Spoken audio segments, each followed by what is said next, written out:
Here we'll learn about protection in the digestive tract. First, start a table. Begin with the key functions of the digestive tract. Denote the following 5 major functions: motility, secretion, digestion, absorption, protection, and the minor function, elimination. In this tutorial, we'll address protection throughout the entire digestive tract, as well as specific protective mechanisms unique to each organ of the digestive tract to promote this key function. Denote that the digestive tract utilizes various mechanisms to protect the body, the internal environment, from the external environment. Denote that it specifically protects against chemical damage, exposure to toxins, and microorganism entry. Let's first discuss key protective features throughout the entire digestive tract. We'll then show how they contribute to the protection in the oral cavity, stomach, and small intestine. First, draw a couple of mucosal epithelial cells, which are a sublayer of the mucosa and are in direct contact with the lumen, to illustrate 2 key protective features. Indicate the digestive tract lumen above the apical surface of the cells. First, join the adjacent sides of the epithelial cells with tight junctions, which are a dense network of claudins and other proteins just below the apical surface of the GI epithelium. Denote that tight junctions are an intrinsic barrier of the digestive tract. They form a nearly impermeable barrier that prevents GI tract luminal contents from freely leaking through the mucosal layer. Specifically show that tight junctions prevent entry of microorganisms and other potentially harmful substances or toxins, such as hydrochloric acid produced in the stomach, into the digestive tract wall. Next, coat the GI epithelium with a mucus lining, a feature of all mucous membranes, mucosa. Denote that mucus is an alkaline of bicarbonate secretion that protects against shear stress and chemical damage throughout the digestive tract.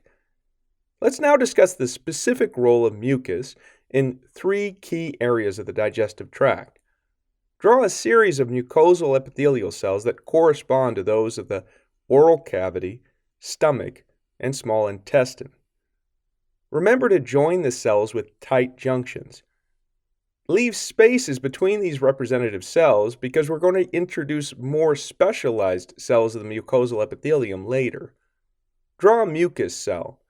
Show that it secretes mucus in the oral cavity to form the mucus lining. Write that it's secreted as a component of saliva to primarily aid food bolus formation. It has a minor protective role in the oral cavity. It protects the mouth from acidic food and pathogens. Now show a mucus neck cell and indicate that they secrete mucus in the stomach. Write that the mucus lining provides a chemical barrier between the stomach lumen and its epithelium. Specifically, write that it neutralizes acidic secretions during a meal with its bicarbonate component and prevents autodigestion of the mucosa by proteases. Next, draw a goblet cell. Show that they secrete mucus in the small intestine.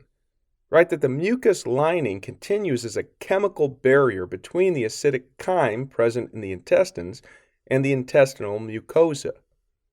Let's now highlight unique protective features in these 3 GI organs. Show that the oral cavity secretes saliva.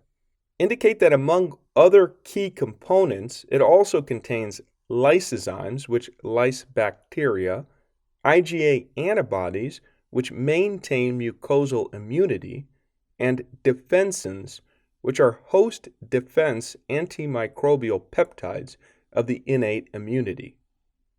For the stomach, show that it also has parietal cells in the epithelium of the mucosal layer, which lines the lumen of the stomach. Indicate that they secrete hydrochloric acid, which primarily digests protein. However, write that hydrochloric acid creates a harsh environment, which kills many microorganisms. The gastric mucosa is largely protected from this harsh environment by the alkaline mucus lining. As a clinical correlate, denote that breaks in the mucosal barrier exposes the GI wall to corrosive hydrochloric acid and proteases and causes gastric wall erosion and inflammation, which may potentially cause gastric ulcers. Write that H. pylori bacteria is a common cause of gastric ulcers, which erodes the epithelial barrier. Ulcers can also occur in the lower esophagus and in the small intestine, specifically in the duodenum. Denote that the digestive tract has a high turnover rate of its epithelium because the GI epithelium sheds frequently as it becomes damaged from continued exposure to its lumen's harsh chemical environment and continuous shear stress from gastric motility. Denote that epithelial stem cells replenish damaged or dead epithelial cells through the process of regeneration. The GI epithelium divides or turns over almost constantly to replace damaged cells with new, mature ones, unlike the heart, which almost never replaces its cardiac cells. Thus indicate that the stomach contains stem cells located at the top of the gastric glands to replenish gastric secretory and mucus cells that protect the stomach surface. Lastly, let's transition to the small intestine. Show that it also has Paneth cells, which are found in its villi crypts, and show that they contain secretory granules filled with antimicrobial peptides. Show that they are secreted into the GI lumen. These provide another layer of host defense in the small intestine.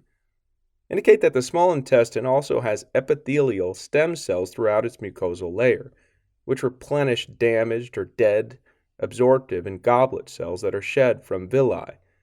They reside adjacent to Paneth cells in the villi crypts. Write that the Paneth cells are protectors of stem cells. They secrete factors to maintain these stem cells to promote cellular renewal.